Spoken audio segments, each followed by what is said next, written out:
Teks prosedur termasuk salah satu jenis teks yang sering kita jumpai. Dalam kehidupan kita sehari-hari, tanpa kita sadari, kita telah melaksanakan hal yang berkaitan dengan teks prosedur. Mengapa ya kita harus melaksanakan hal yang berkaitan dengan teks prosedur? Mari kita temukan jawabannya. Assalamualaikum warahmatullahi wabarakatuh. Salam literasi. Hai sahabat semua, bertemu lagi bersama saya Evi Siti Nurjana. Seperti permasalahan tadi, dalam video kali ini kita akan membahas mengenai teks prosedur mata pelajaran Bahasa Indonesia untuk kelas 11 tingkat SMA atau sederajat.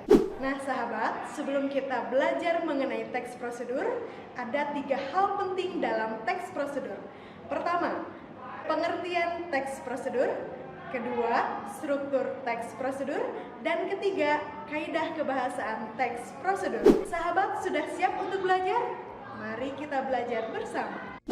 Tentunya dalam kehidupan sehari-hari kita tidak pernah terlepas dari teks prosedur. Misalnya ketika kita menggunakan obat. Ketika kita menggunakan obat, kita harus mengetahui cara pemakaian dan cara penyimpanan seperti apa. Bagaimana jadinya jika kita menggunakan obat tanpa petunjuk? Maka bukan sembuh yang kita harapkan, tetapi akan menimbulkan masalah baru. Teks prosedur adalah teks yang berisi petunjuk untuk membuat atau melakukan sesuatu dengan tepat. Ada 2 hal penting dalam melakukan teks prosedur. Yang pertama, membuat sesuatu. Yang kedua adalah melakukan sesuatu. Bagaimana sahabat? Sudah tahu kan tentang teks prosedur? Baik sahabat, kita lanjutkan bahasan berikutnya, yaitu mengenai struktur teks prosedur. Untuk struktur teks prosedur terbagi menjadi 3 macam.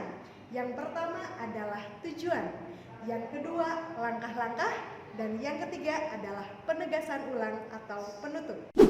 Tujuan adalah pengantar tentang topik yang akan dibuat atau dilakukan. Contoh judul teks prosedur yang berjudul Cara Efektif Berhenti Merokok. Tujuannya adalah berhenti merokok merupakan hal yang cukup sulit.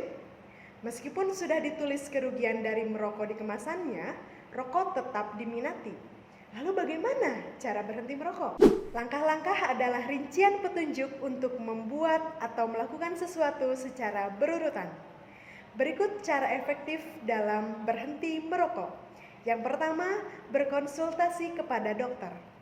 Bertanyalah kepada dokter agar cepat berhenti merokok. Biasanya, dokter memiliki resep untuk menghilangkan ketergantungan pada nikotin. Yang kedua, bantulah dengan olahraga. Olahraga akan meningkatkan energi dan menghilangkan stres akibat kecanduan rokok.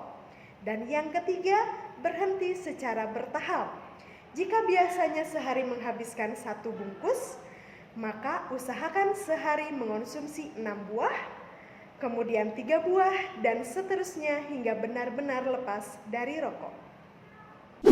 Penegasan ulang adalah bagian penutup yang berisi simpulan, harapan atau penekanan agar prosedur dilakukan dengan urutan langkah. Struktur ini bersifat opsional. Sahabat paham apa itu arti opsional? Ya, betul sekali. Opsional artinya bisa ada atau bisa tidak ada dalam teks prosedur. Contoh dari penegasan ulang. Nah, sebenarnya faktor penentu utama keberhasilan merokok adalah dari dalam diri sendiri.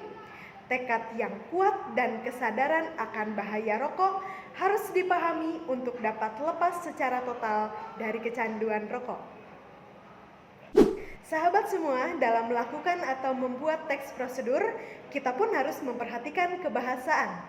Bahasa yang jelas dan sesuai dengan teks prosedur. Mari kita belajar kebahasaan dalam teks prosedur. Yang pertama adalah kalimat imperatif. Kalimat imperatif adalah kalimat yang menunjukkan perintah. Kalimat ini berfungsi untuk meminta atau melarang seseorang agar tidak melakukan sesuatu. Ditandai oleh akhiran i, akhiran kan, dan partikel lah. Contoh, silakan Anda membawa persyaratan yang diminta. 2. Perbaiki sepeda yang rusak ini. 3. Ubahlah gaya hidupmu. Kalimat deklaratif. Kalimat deklaratif adalah kalimat yang berisi pernyataan, baik fakta atau opini. Kalimat ini digunakan untuk memberikan informasi. Contoh, ibu mendidik anaknya dengan penuh kasih sayang. Kebahasaan yang ketiga adalah kalimat interrogatif. Kalimat yang berisi pertanyaan. Contoh, apakah Anda ingin mengetahui cara menggunakan proyektor? Pernyataan persuasif. Pernyataan persuasif adalah kalimat yang berisi ajakan kepada orang lain untuk melakukan sesuatu. Contoh, ayo membangun negeri ini dengan semangat yang tinggi. Contoh kedua, mari belajar agar hidup menjadi sejahtera. Konjungsi antar kalimat.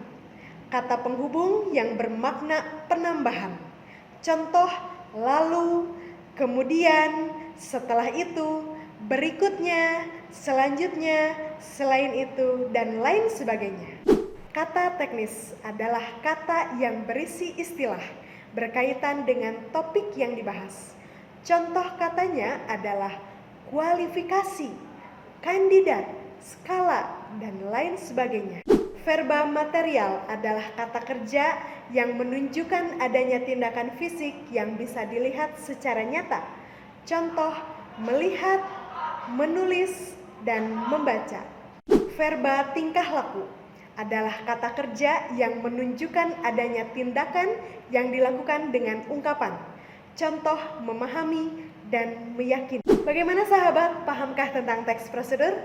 Ya, secara garis besar, sahabat harus bisa memahami apa itu teks prosedur agar bisa melakukan atau membuat sesuatu sesuai dengan yang diinginkan. Semoga melalui video pembelajaran ini, sahabat semakin paham tentang teks prosedur. Semoga bermanfaat. Sampai jumpa di episode berikutnya. Salam literasi. Wassalamualaikum warahmatullahi wabarakatuh.